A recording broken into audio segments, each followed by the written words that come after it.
Welcome to my channel where we discuss various topics related to Quebec and Canadian real estate. As always, my name is Joseph Nour. I'm a licensed real estate broker here in the province of Quebec. And in today's episode, we're going to be talking about 10 things you want to verify before you purchase your next condo.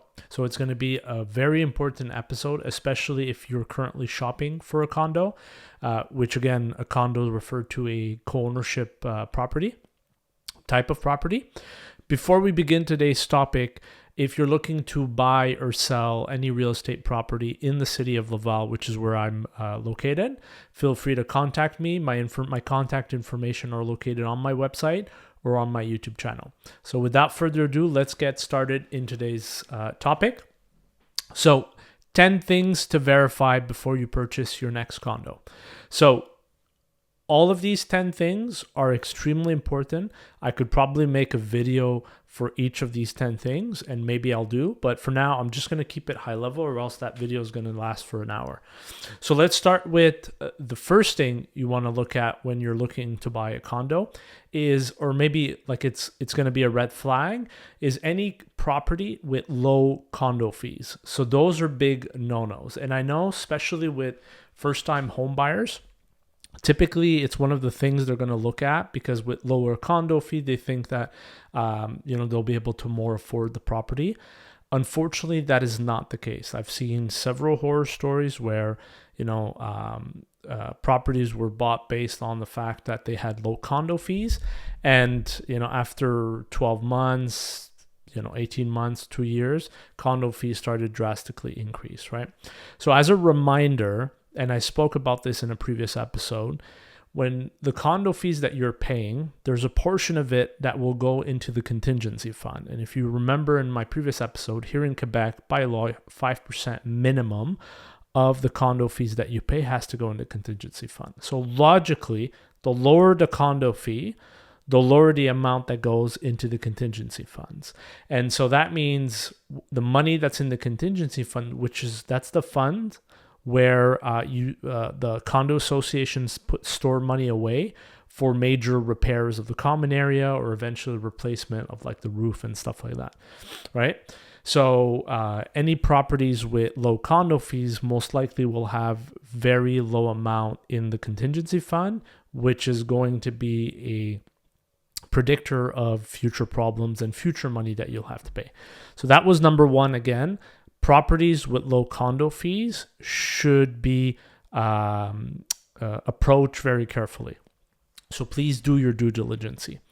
Second, the presence of a contingency fund. So believe it or not, you may find some property that do not have a contingency fund. And most of the time, those are the very small properties that were either converted into a divided co-ownership. So maybe in the past, they were like duplex, triplex, and there was a promoter that converted them into a divided co-ownership, or just a regular small condo unit with like 3, 2, or maybe 4 unit. Sometimes these properties are not properly managed or professionally managed, and they omit building a contingency fund.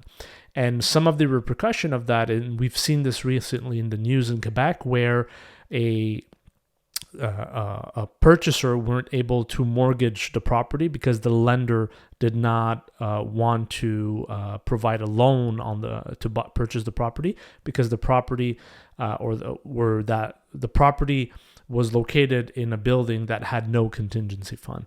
So that is unfortunately a reality, and I believe that you will see that more often, like especially big lenders refusing to lend money on a property that is part of an association without any contingency fund.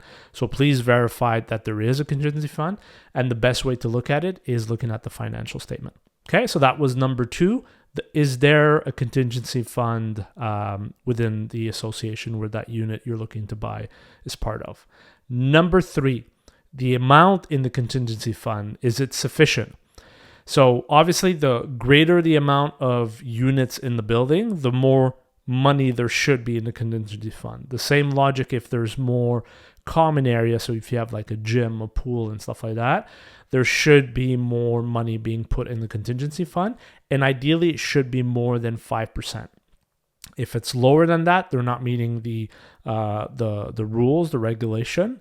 If they're hitting the 5%, they're doing the bare minimum. So that may be a sign that the contingency fund doesn't have enough money to eventually pay off these major repair or changes that needs to happen in the building's life cycle. So very important to look at. And yes, like a lot of the things I'm going to mention, folks, they may be boring. It's not as exciting as looking at a kitchen, looking at a quartz countertop or whatever, renovated bathroom. Sure, like all these things, it's fine. You obviously need to be interested in the property before you look at these things. But these are important things that you need to do your due diligence on. And again, if you're working with a professional, like a real estate broker that has experience and knowledge in the world of condo, it's going to help you save a lot of headaches and potential buyer's remorse. Okay. So that was number 3. Pay attention to the amount that's in the contingency fund. And you can look at that by reviewing the financial statement. Number 4 is contingency fund study. And I dedicated a video, I believe it was the previous episode, I talked about Law 16 in Quebec. And as part of that Law 16, they brought in the contingency fund study.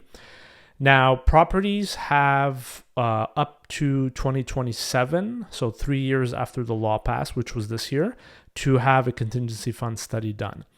If the property you're interested in had already a contingency fund study done, then that's great.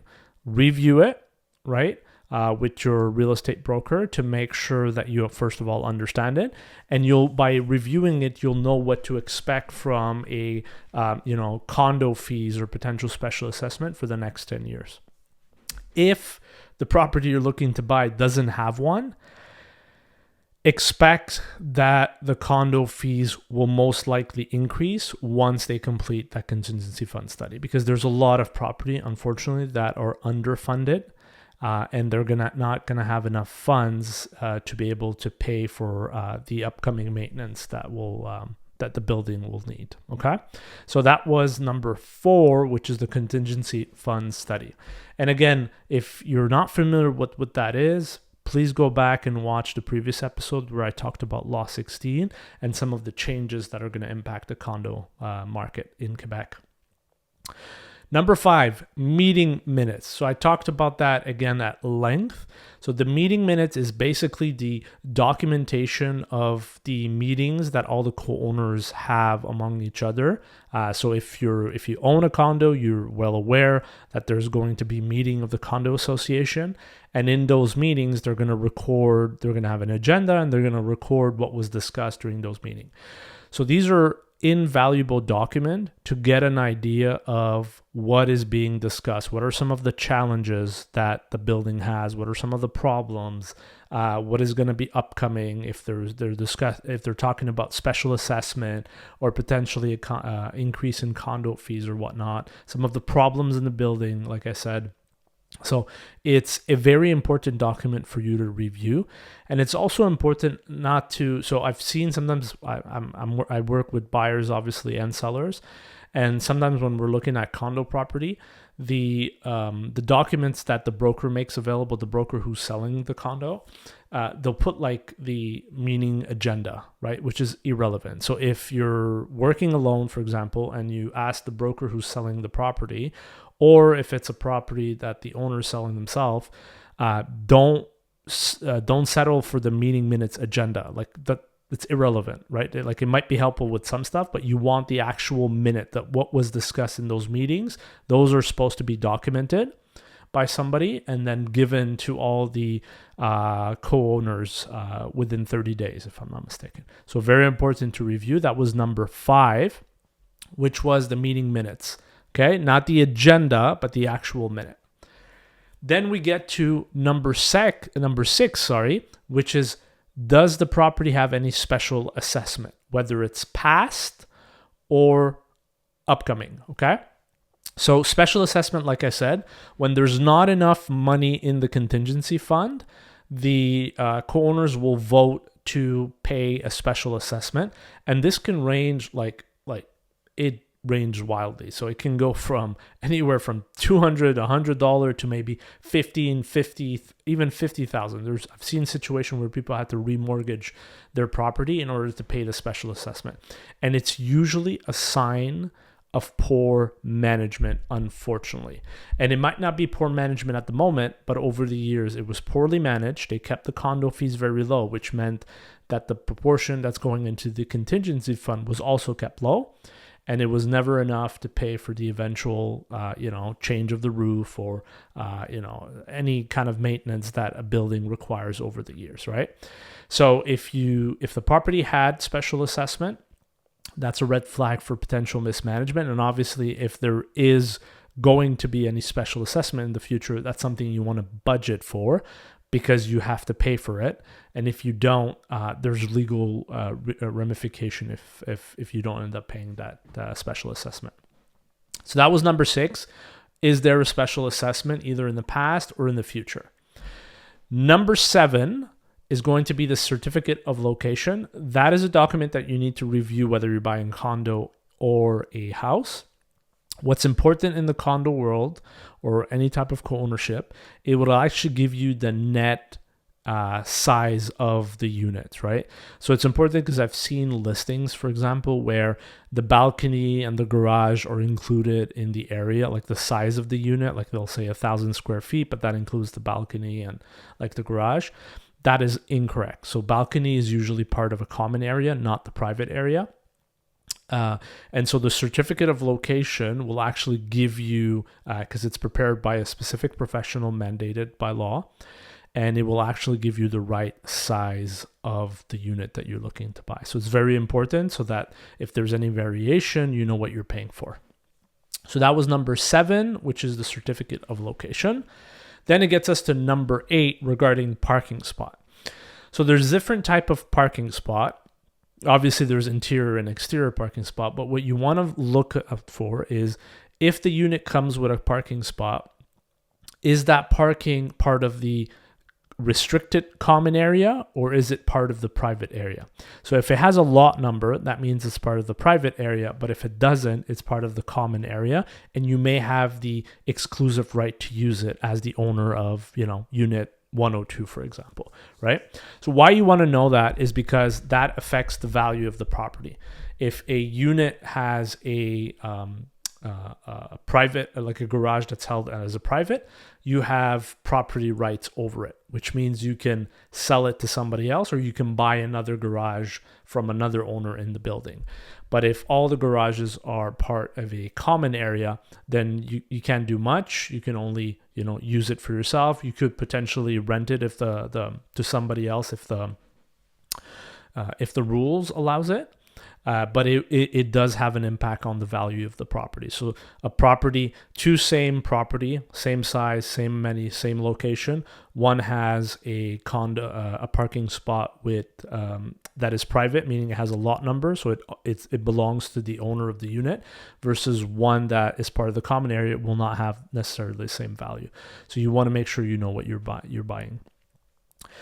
That was number 8, paying attention to the type of parking spot. Number 9, obviously the condo rule. You have no idea how many people don't even pay attention to it, because it's rule, it's boring.